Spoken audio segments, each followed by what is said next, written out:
The faces have become unforgettable, haunting. After a year, we know the who, but we do not yet fully understand the why or the how. What turned 3 bright young men away from their studies in the German city of Hamburg and turned them into instruments of hate, actors of evil?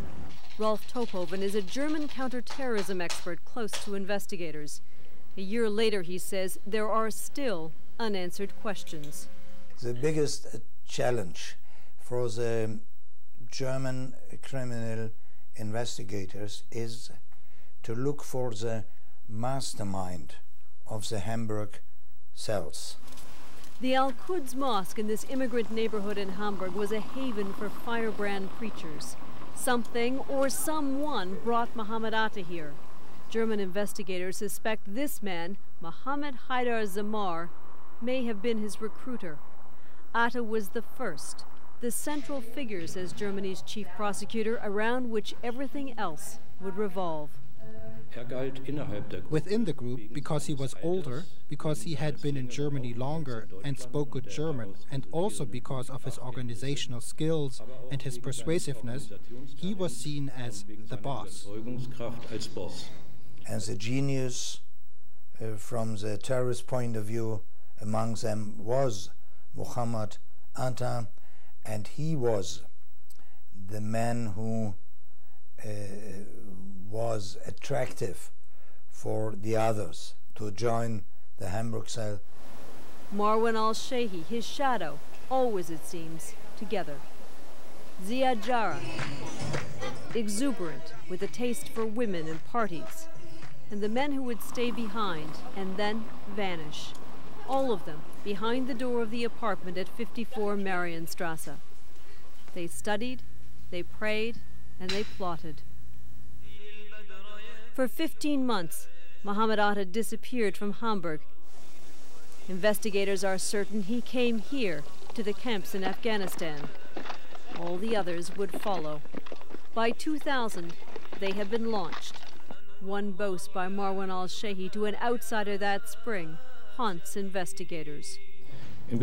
Talking about the USA, al-Shehi said, "There will be thousands of dead, and you will think of me." In the same conversation, he mentioned the World Trade Center. Getting into the U.S. was easy. University graduates with healthy bank accounts, they had no problem obtaining U.S. visas. By June 2000, 3 of the men from Hamburg, led by Atta, had moved to Florida. With 3 others who the FBI suspects hijacked and then piloted the planes, they started to learn how to fly. They all lived in plain sight. Inconspicuous men leading inconspicuous lives, but always with a purpose. 3 others, including Ramzi bin al-Shib, stayed behind in Hamburg. They wired money and set up bank accounts.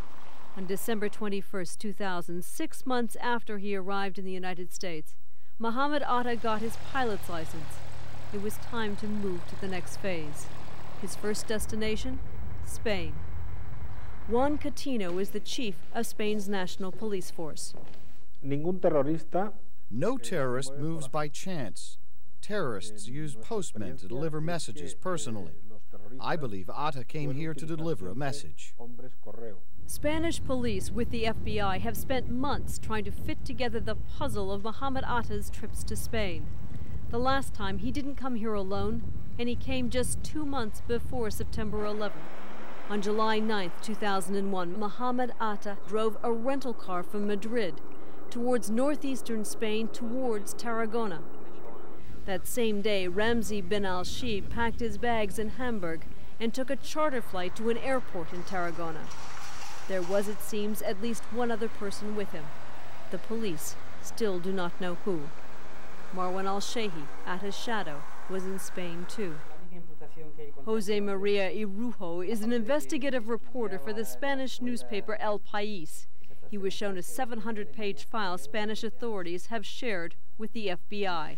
The number of coincidences is overwhelming. The National Police and the Civil Guard in their official reports talk about a meeting, a summit, of all these people in Tarragona.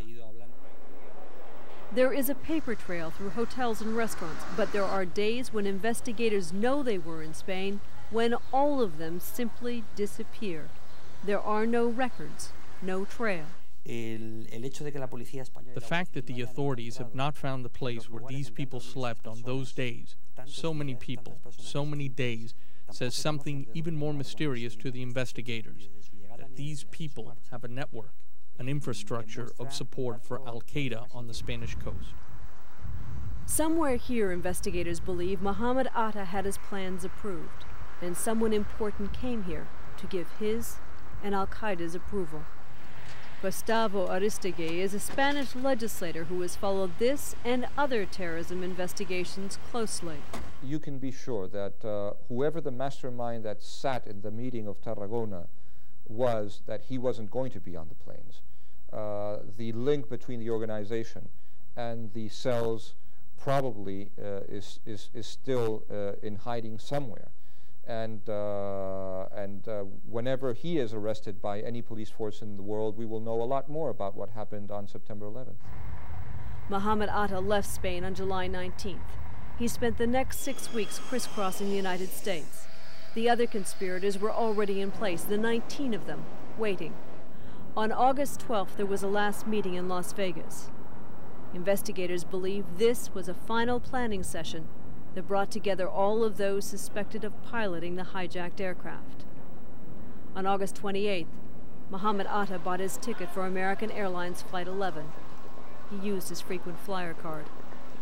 And as September 11th approached, the calls went out, and some of those who were not destined to die this time began to disappear.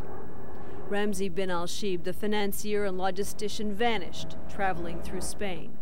But he was caught on a video found in Afghanistan warning September 11th was not the end. Sheila McVicker, CNN.